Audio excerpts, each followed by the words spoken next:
다섯 번째 시간인데요. 1장 12절부터 18절까지 말씀을 보겠습니다. 12절부터 18절 같이 읽습니다. 시작. 형제들아, 내가 당한 일이 도리어 복음 전파에 그리스도 안에서 모든 시대 안과 그 밖에 모든 사람에게 나타났으니 형제 중 다수가 나의 매임으로 말미암아 주 안에서 신뢰함으로 겁없이 하나님의 말씀을 더욱 담대히 전하게 되었느니라. 어떤 이들은 투기와 분쟁으로, 어떤 이들은 착한 뜻으로 그리스도를 전파하나니 이들은 내가 복음을 변정하기 위하여 세우심을 받은 줄 알고 사랑으로 하나 그들은 나의 매임에 괴로움을 더하게 할 줄로 생각하여 순수하지 못하게 다툼으로 그리스도를 전파하느니라. 그러면 무엇이냐? 거칠애로 하나 참으로 하나 무슨 방도로 하든지 전파되는 것은 그리스도오니 이로써 나는 기뻐하고 또한 기뻐하리라. 아멘. 오늘 빌립보서 다섯 번째 말씀, 오늘 우리가 읽은 이 말씀은 놀라운 바울의 전화위복의 스토리를 우리가 읽을 수가 있습니다. 이 전화위복이란 말은 지금 불행처럼 다가온 일이 결과적으로는 내게 좋은 그 결과를 낳게 되었다, 그런 의미죠. 이 바울의 전화위복의 이야기가 우리에게 흥미롭게 들릴 수 있는 이야기는 이런 바울의 경험이 그에게만 있는 것이 아니라 우리 모든 성도들에게도 하나님의 은혜로 똑같이 나타나고 이 영적인 축복이 우리에게도 적용이 될 수 있기 때문인 줄로 믿습니다. 혹시 요즘 내게 왜 이런 나쁜 상황이 자꾸 일어날까? 왜 내 인생은 풀리지 않고 자꾸 꼬이는 일만 생길까? 이렇게 생각하고 때로는 낙담하고 좌절이 되는 그런 분도 없지 않아 있을 줄로 압니다. 오늘 말씀을 통해서 하나님께서 고난 중에서 우리 삶 가운데 어떻게 역사를 하는지, 또 고난 중에서 우리는 어떻게 믿음으로 반응을 해야 되는지 오늘 이 말씀을 통해서 함께 나누고 또 은혜 받기를 원합니다. 오늘 본문 속에 사도 바울은 로마 감옥에 있죠. 이 빌립보서도 내근의 그 옥중 서신 중에 하나죠. 이 로마 감옥에 투옥된 상황과 또 그 장면은 사도행전 마지막 28장에 조금 기록이 되어 있습니다. 바울은 쇠사슬에 매인 채에 깊은 이 감옥이라는 그런 어두운 상황에 놓여 있습니다. 바울은 예수님의 십자가 죽음과 부활에 대해서 증거했고 복음에 대해서 가르쳤는데 오히려 이렇게 쇠사슬에 매여 감옥에 갇히는 죄수가 된 겁니다. 우리 인간적인 시각으로 보면 바울이 감옥에 갇힌 사건은 더 여러 도시를 순회하면서 복음을 전하고 교회를 개척하던 그 바울의 귀한 복음 사역에 장애가 되고 또 지장을 초래할 만한 그런 정말 바울로서는 답답하기 거지없는 일이죠. 도대체 언제쯤 이런 상황이 끝날까 기약이 없기 때문에 바울은 심적으로도 더 지금 힘들고 어려운 상황에 놓여 있는 것입니다. 저처럼 우리도 살아가면서 우리 힘으로 도저히 타개에 나갈 수 없을 것 같은 여러 가지 환난들을 마주하게 됩니다. 그럼 어떤 사람들은 자신이 처한 신세를 한탄하기도 하고 더 나아가서 자기 자신 무능한 타개할 수 없는 자기 자신의 그 무능함 한계에 대해서 좌절하고 절망하기도 합니다. 그런가 하면 또 어떤 사람들은 자기가 겪고 있는 이 모든 어려움, 불행을 가족에게, 가까운 주변 사람들에게 모든 탓으로 돌리면서 남에게 또 원망을 돌리는 그런 경우도 많이 볼 수 있습니다. 이처럼 사람을 향한 원망과 불평은 사람에게 그치지 않는다는 거예요. 성도들은 더 나아가서 그 불평과 불만을 하나님께로 향해 쏟기도 합니다. 하나님, 왜 저를 이런 환경에 계속 버려둡니까? 왜 당장 저를 이 어렵는 상황에서 꺼내주지 않습니까? 이런 불평과 원망을 하나님께 털어놓기도 하죠.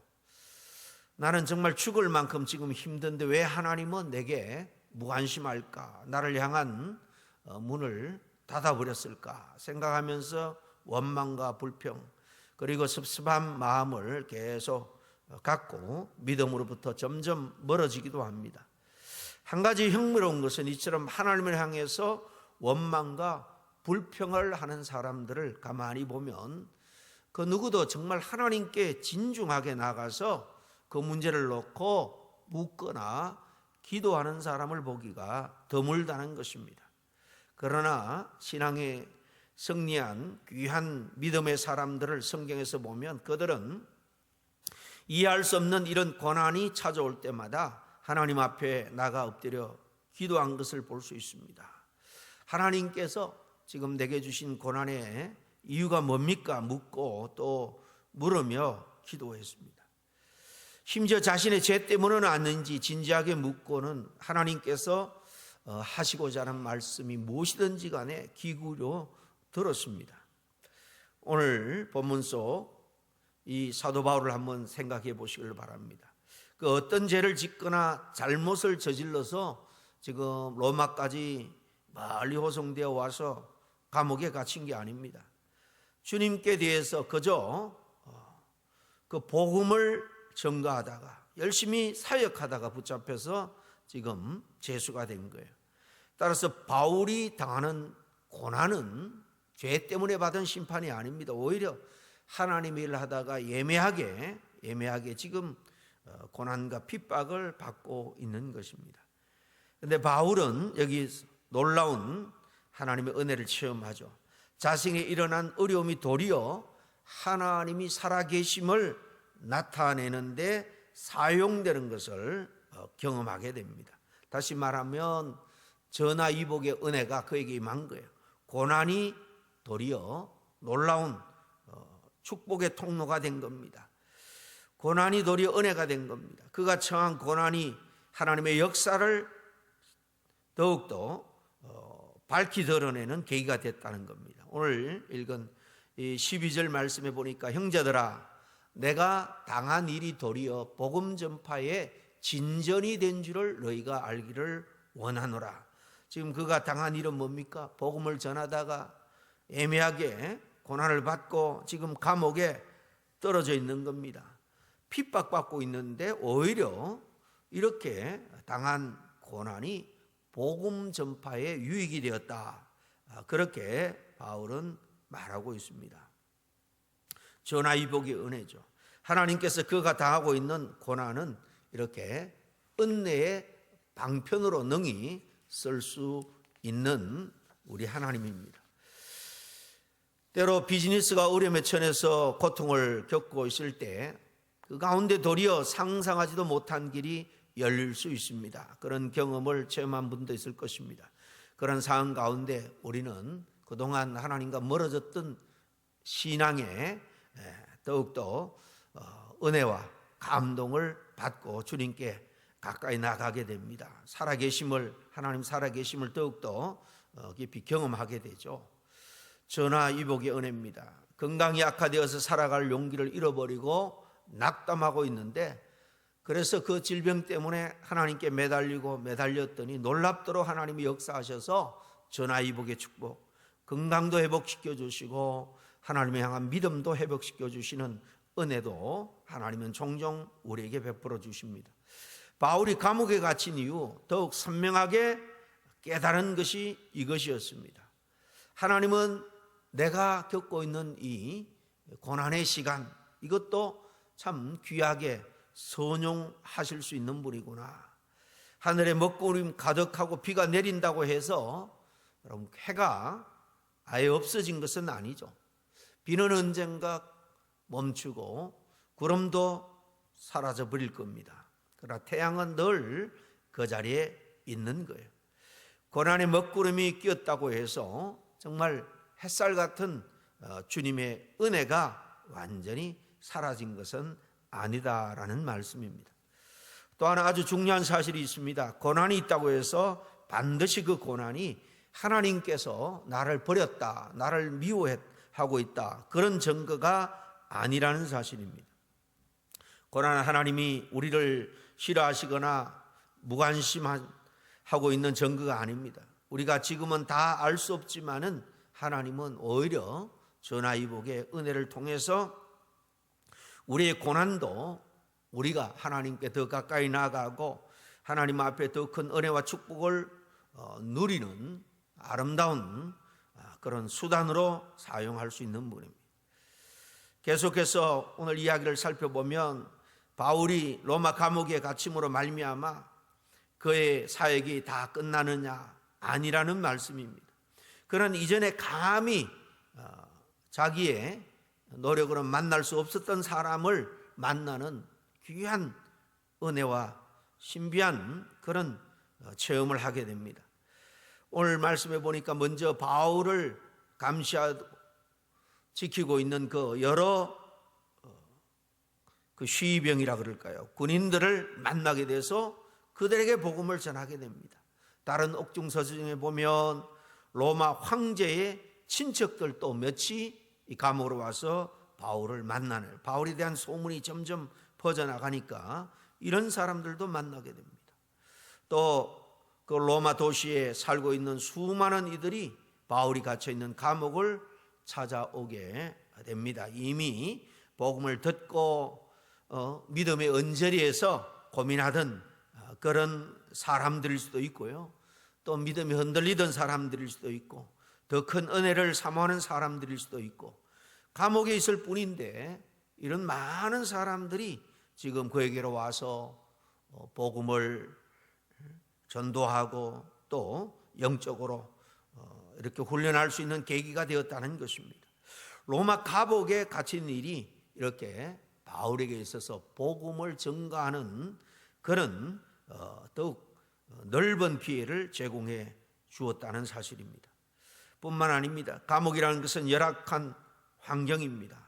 그 속에서 실망치 않고 복음 전파의 사역을 이어가는 그 모습이 그를 바라보고 있던 많은 그리스도인들의 마음속에 큰 은혜의 파문을 일으키기 시작을 합니다. 오늘 14절에 보니까 형제 중에 다수가 나의 매임으로 말미암아 주 안에서 신뢰함으로 겁없이 하나님의 말씀을 더욱 담대히 전하게 되었느니라. 감옥에서도 전혀 믿음에 흔들리지 않고 하늘 소망을 붙들고 담대하게 복음을 전하는 바울의 모습을 보고, 또 바울에게 복음을 듣고 믿음 약한 사람들이 더욱더 담대하게 신앙을 드러내고 복음을 전하는 사람이 되었다는 겁니다. 바울이 투옥 가운데 보여준 삶이 주를 믿는 다른 사람들에게 큰 믿음과 용기를 북돋아주는 계기가 된 거죠. 간혹 고난 중에도 믿음으로 반응하는 사람들의 모습이 주변 사람들에게 큰 믿음의 파문을 일으키는 경우가 있죠. 그런 경우 말로 해서가 아닙니다. 보여주는 삶, 말로 전파하는 것보다 삶으로 전파하는 것이 훨씬 더 감동이 됩니다. 바울이 감옥에서도 더욱 열심으로 하나님의 말씀을 전파하자 이처럼 더 많은 사람들이 바울처럼 이렇게 전도자의 삶으로 헌신하게 되었다는 거예요. 바울이 처한 고난이 도리어 사람들의 믿음을 이렇게 세워주는 데 사용되었습니다. 우린 역경 속에서도 믿음으로 행함으로 내 주변 사람들로 하여금 정말 하나님을 더욱더 발견하고 신뢰할 수 있도록 선한 영향력을 끼치고 있는 사람인가 하는 것을 한번 이 아침에 곰곰이 자신을 돌아볼 수 있는 시간이 되었으면 좋겠습니다. 아니면 역경 속에서 쩔쩔매므로 오히려 다른 사람들에게 신앙에 있어서 부정적인 영향력을 끼치고 있는 사람은 아닙니까? 혹 내가 겪고 있는 역경 때문에 뭔가 마음이 움츠려들고 있지는 않으냐는 거예요. 이 바울의 전화위복의 은혜를 우리가 꼭 이 아침에 붙들 수 있기를 바랍니다. 하나님은 이보다도 더 큰 전화위복의 은혜를 베풀 수 있는, 늘 상황을 역전시키는 그런 은혜의 하나님입니다. 물론 모든 사람이 다 바울의 모습을 보고 도전을 받은 것은 아닙니다. 이 세상에는 좋은 사람도 있는가 하면 나쁜 사람들도 분명히 있습니다. 오늘 본문 말씀을 살펴보면 앞서 바울이 이렇게 귀한 고난 가운데서도 전도 사역을 이어나가고 선한 영향력을 끼칠 때에 많은 사람들이 은혜를 받고, 오늘 15절에 보면 착한 뜻으로, 또 16절에는 사랑으로, 18절의 마지막이나 참 마음으로 이렇게 귀한 동기로 바울처럼 복음을 전하는 사람도 있었는가 하면, 감옥에 지금 바울이 갇혀 있다는 소식을 듣고 고소해하는 이들도 있었습니다. 왜냐하면 그 당시에 바울이 순수한 십자가 복음을 전할 때에 유대주의적인 그런 크리스찬, 그러니까 예수님이 메시아기는 한데 그를 믿으면서도 우리 조상들이 지켜왔던 율법도 동시에 다 지켜야 된다. 이 유대 율법주의자 선생들이 또 흩어져 복음을 나름대로 자신의 복음을 전한 사람들도 많이 있었습니다. 당시 로마 이 멀리까지 와서 그런 사람들도 있었어요. 그런 사람들은 십자가 보혈의 은혜만이 우리의 구원의 방편이다 라고 전하는 바울은 온전하지 못한 하나님의 사역자다 이렇게 비난을 했는데요. 이들은 오히려 이 감옥에 있는 것을 더 고소해 했을지도 모르겠습니다. 그런가 하면 또 어떤 사람은 좋은 일을 하면서도 이 선의의 경쟁이 지나쳐서 오늘 여기 나오는 것처럼 투기와, 다시 말하면 시기와 질투로 그렇게 하는 사람들도 있습니다. 지금도 악한 동기를 가진 사람들은 우리 주변에 얼마든지 있을 수 있습니다. 오늘 17절에 보면 그들은 나의 매임에 괴로움을 더하게 할 줄로 생각하여 순수하지 못하게 다툼으로 그리스도를 전파하느니라 그랬습니다. 이렇게 바울에게 괴로움을 더하기 위해서 다툼으로, 경쟁심으로, 불순한 동기로 복음을 전파한 이상한 사람들이 그 당시에도 있었던 것처럼 우리가 참 선하게 정말 아무런 어떤 인간적인 계산 그런 거 없이 순수한 마음으로 헌신을 해도 이렇게 주변에서 오히려 시기 질투를 가지고 오히려 마음을 이렇게 아프게 하는 경우도 있다는 것입니다. 여러분, 사울 신돔이라는 말이 있습니다. 무슨 말인가 하면 이 사울이 다윗보다 앞서된 왕이고 장인이잖아요. 그러니까 윗사람이 아랫사람을 성공하지 못하도록 은근히 이 압력을 가하는 그런 현상을 사울 신드롬이라고 말합니다. 이런 모습이 회사나 세상 조직에만 있는 게 아니라는 거예요. 교회에서도 있을 수 있다는 것입니다. 자신이 하나님 안에서 직접 신앙생활을 잘하면 될 것 같은데 남을 시기하는 사람, 오히려 저 사람이 나보다도 못한 것 같은데 더 존경을 받고 인정을 받는 것 같으면 시기하는 마음이 우리도 인간인지라 일어날 수 있다는 겁니다. 반대로 갖게 되는 그런 심리 현상을 이 압살롬 신드롬이라고 말합니다. 거꾸로 압살롬은 다윗의 아들이죠. 이 압살롬이 아버지 윗사람을 못마땅해 여기는 그런 마음의 태도.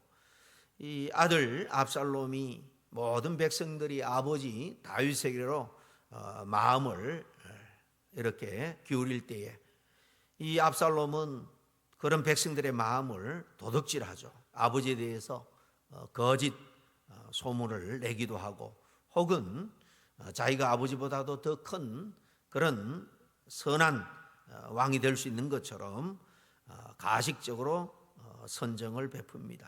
다시기 질투로 일어나는 거죠.